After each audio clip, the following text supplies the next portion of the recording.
Hello everybody, my name is Xuul and welcome to my review of Distance.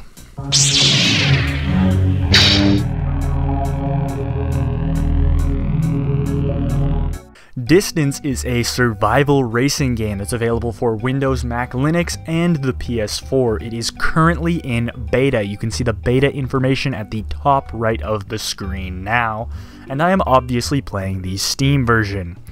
This game aims to fuse action arcade-style racing with exploration, parkour, and a really cool kind of Tron-esque tech aesthetic. Alright, well this is a PC game after all, so like always in my reviews, we are going to take a look at the options menu. Now, the first thing that I'm going to point out that loses this game a point is the fact that there is no mouse control in the menu. Yeah, this is a PC game, so I expect mouse control. I understand it's a racing game, so you don't really need to use your mouse, but mouse control in the menus is something that I'm always going to want in a game, so you lose a point on that. Let's check out the options. Audio, you got separate sliders. This is excellent, point in your favor. Separate sliders are good, the more the better. It allows me to exactly tweak the way the audio is. Now there's no voice acting in this game, but I still like the ability to turn down the car, maybe turn up this awesome music in the background. I'm not sure if how much of this I'm gonna put in because I gotta worry about the whole copyright flag thing, but let me just give you a listen. Yeah, that music's pretty cool. So yeah, this is a really good options menu here. Next up, general options.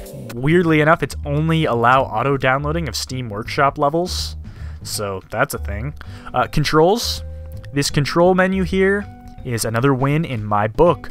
First off, you can select your device. So I have a keyboard plugged in and I can actually switch to keyboard playing. I have tested it and you can successfully play with the keyboard, although it is a little awkward when doing parkour. So I would recommend a controller, although I'm personally a mouse and keyboard gamer, although the mouse doesn't work in this game. I prefer to use a keyboard than a controller, but this game, the controller feels so natural that it works. You can also select different schemes for your controller, which is really cool. So you can select if you want to use a PS4 controller, a PS3 controller, a Logitech Extreme 3D. One weird thing, by the way, I was scrolling down with the controller I was using, and as soon as we moused over PS3, my controller stopped working, and I actually have to use the keyboard here to continue scrolling through the menu, which is a little bit of a weird quirk, but mostly it's fine. So this allows you to really select your input device. I really like this. You can invert the flying. You can set tipping over self-righting. So if you flip yourself over doing a parkour move, you can fix that. Flight landing assist, it's good to see. Sensitivity, I have it set how I like it. I like how there's both steering and flight sensitivity. And then finally, one of my favorite things about this option menu is the edit scheme. This is cool. So basically, you can edit your scheme, even for a controller.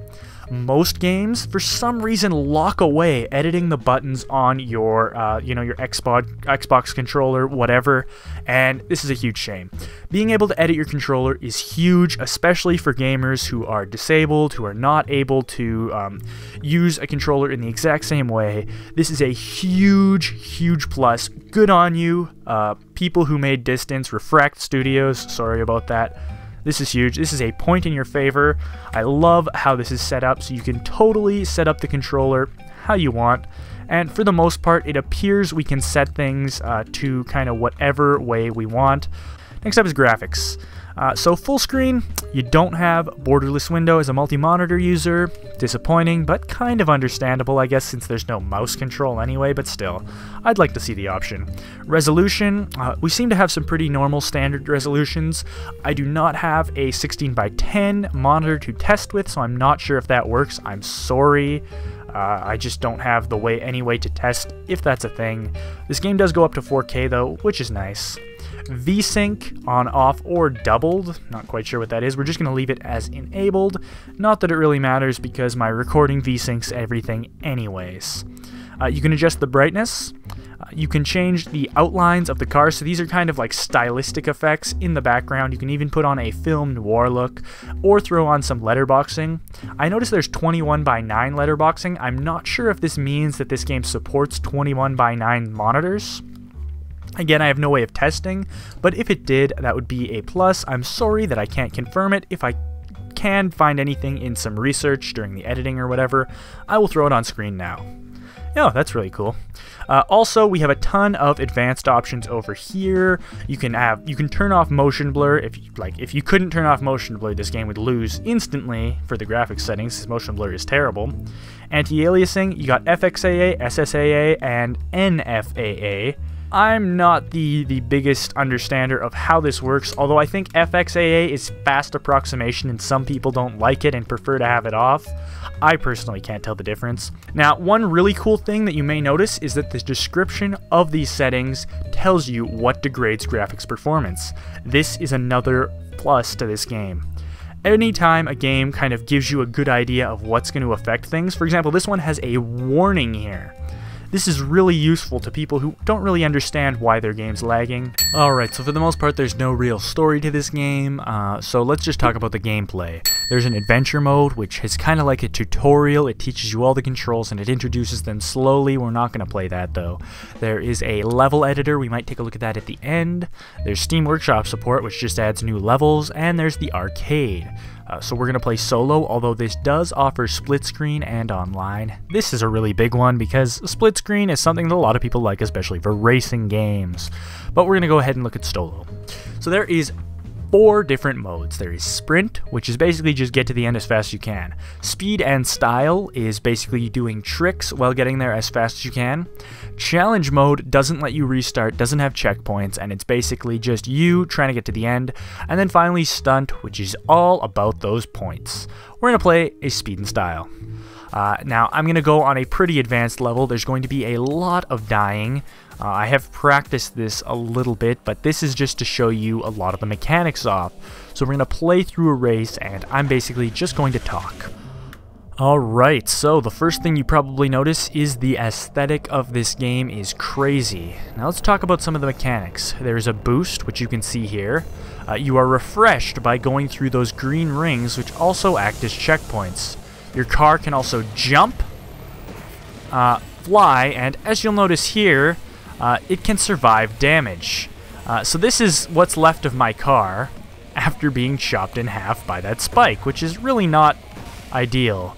But I'm still able to drive like this. A little bit crazy. I can even pull out my wings and activate flight mode. Now, in order to regenerate my vehicle, I need to go through these rings. Now, one thing about the rings is they not only act as checkpoints and refresh the boost, but they repair my vehicle, and they allow me to continue going. You'll notice the HUD is actually the back of the car. As you can see, there is EV, which is the trick points. Tricks also refresh my meter there, giving me more cooldown. Oh, I died. Sorry about that. Your boost and your flight all use up the kind of charge area there. And then, of course, there was that portal we went through. Oof. So, one of the other mechanics of the game, I don't know why I picked such a hard level to do while talking, is the kind of the jets in your car. So I have, with one joystick, the ability to drive around, and with the other, I have the ability to control the jets, which allow me to change my orientation. It's used in a lot of the tracks to act as a thing to allow me to flip up to the other side and do crazy parkour moves, such as this. As you can see, and I can even flip around and go to the other side. And I think now you can probably see kind of the coolness of distance. Is that you get to do all these crazy cool tricks, and I could just imagine how fun a co-op game would be, or even just an online game where you're going off against people doing all sorts of insane stunts. Now the stunts add to your time, so the better I do in a speed and style stunt race, trick-wise, I guess it subtracts from your time. I apologize for making that mistake. You'll also notice a lot of different obstacles, and the flight enables you to do some pretty crazy tricks like that, which, oh, I guess it worked, huh? That's pretty fortunate. Now this is probably one of the hardest default levels, so that's why things are going crazy, but we will take a look at an easier level later on, and we'll go through the mechanics in a bit more detail. This game is very challenging, very fun. I especially like the flight mechanic, although you don't get to use it all the time, so don't think of it as just a get-out-of-jail-free card, because there are some levels that have a mechanic called Corruption, which disables it. So here's kind of the cool part about the parkour, is see all those obstacles over there? I just hopped onto the wall and ignored them. And then I flew over here, got through them. These lasers are kind of cool, by the way. Oh, I guess I didn't have an opportunity to show you. The lasers are cool in that they allow you to be cut apart, which reduces your maximum cooldown, but still allows you to continue driving before you die. You notice the jump interacts very interestingly when you're on the wall, a bit realistically. This is a flight section of the course with the blue rings. Basically, the blue rings refresh your cooldown, and you're meant to fly through the entire time. Now, again, another of the cool things about distance is that because of the way the flight mechanics and stuff interact, you can sometimes find shortcuts based solely on the way the level works. Oh no. So let's go for that again. We'll refresh, but this time we'll have a lot more cooldown. We need to kind of do some tricks and stuff while we're hanging out on the roof here. Because otherwise we're going to be in trouble. Again, we can use the jets to kind of organize things properly. We want to kind of use our boost strategically here, and our flying. So you can move a lot faster like this than in the flight section. It allows to be a really cool sort of shortcut. Now the problem is we're going to miss that checkpoint. And then we're going to go through this portal here. The portals are cool because they kind of transport you all over. And then I guess this is the end. So this is a much more simplistic, I think this is a normal difficulty level, and here we can talk about the controls a lot better. So you'll notice multiple paths here. This is kind of a big theme in Distance, is that there's a lot of ways to get through things, and there's even some ways you wouldn't expect, such as going upside down, that kind of thing. The main mechanics are the boost, which makes you go faster, the jump, which is just this little hop here. It's used to get over a lot of obstacles. You can double tap on the button to enter flight mode, which throws out the wings, which you can control regularly with the stick, or you can control with the second stick, which activates the side boosters. Of course, it's kind of a good idea to not crash into things. That's not the best. Other mechanics in the game are the kind of typical things you see in racing games, you know, like brakes, so you could do crazy cool turns, but most of the game mechanics come from hopping, and then using the jets to flip yourself around, do rolls, do tricks, and other such things. Now, for the most part, you are supposed to be constrained to the tracks, although in some really cleverly made levels, there's kind of cool shortcuts that are available, even based on the walls. I am doing terrible. I apologize for that. I think this level is one that features the corruption, and if not, I apologize. I will show you the corruption later. Basically, it's this cool red part of the levels that disables your flight controls. But obviously, I don't want this to go on too long. So let's see if we can kind of make a shortcut by using the flight ability here. As you can see, we sort of bypassed part of the level, saved ourselves a few seconds. That's the beauty of Distance. And then this part here is kind of cool. You really feel amazing when you pull off these cool tricks. So as you can see, we're just running up the wall, doing stuff like that. And now we're going to go into this kind of this interior area, which we can avoid the obstacles on if we flip to the roof. It can be a little bit disorienting sometimes running on the roof. And it's sometimes a little risky because there's like light fixtures and stuff there. But if you pull it off, again, it saves you a ton of time. And you can even do kind of cool things like this, flying. You can even ride on the bottom of the actual track. So this is, I am actually fully upside down. All the obstacles are on the other side of this track. You can sort of see these sparks from them there. We are fully ignoring them. Now, again, there's the problem right there. That part. Oh, these lasers are really cool, too. Let me just, here, let's... I know this is going to affect our time, but I need to show you the mechanic that these lasers provide. As you can see, they sheenly affect our vehicle, cutting it off. However, our vehicle is still fully functional. I can still use the jets. I can still fly, although I do curve to one side. The more your vehicle that's missing, the faster the cooldown goes until you reach the next sector.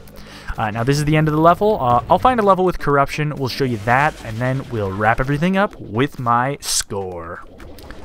Alright, this level's called Corruption, and it is another official level. Well, I would really love to show you some of the cool unofficial levels. Oh, this level has the Corruption. You saw that symbol that flew up on the screen earlier? That disabled my flight. As you can see, input control is right there. As you can see by that, by the way.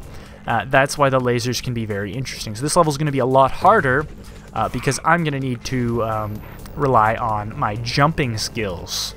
Again, another branching path. Yeah, there's some really cool community levels. There's one that's in Gotham City. It's awesome. Wow, that was actually pretty pro. So all these different obstacles do different things. These can shear you in half if you're going fast enough. If you're going too slow, they just destroy you outright. There's these illusion blocks that we're approaching. They appear right in front of you, and if you're going too fast, you might approach them right before they materialize, or right as they materialize. They're probably one of my least favorite obstacles, in that they appear right away. Alright, this level is called Gotham City 1992, and it is by Crispy. This is a community map, and it is really, really cool, and you'll see why right here. This level is built in the aesthetic of Gotham City from Batman. And it looks just like it. It looks great. And the level, of course, has that very fun distance aesthetic and feel. It's really cool. And I died. I guess we could probably get a little bit closer to Gotham City itself before I just call it and give up and whatever, but yeah. So see, it does. It has the aesthetic of Gotham City. Well, being distance. So if you ever wanted to drive around in a parkour-based Batmobile, you can go ahead. Be wary of those challenge maps, by the way, because they are hard. Some of them, most of the really hard ones involve corruption the entire time, so no flight. And of course, they all involve really precise wall jumping and stuff like that, so you have to really know what you're doing. They involve leaping from jumps that can only be made at the very barest level. Alrighty, everybody, I think that is about all the time we have today for the gameplay, so it's time to move on to the score.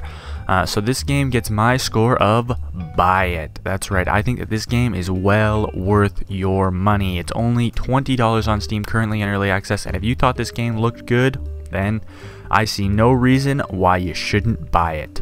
I don't know if the price is going to go up when the game is fully released, but even right now, it is feature-rich enough for you to consider buying it. I have all the pertinent information on the screen right now for you to check out.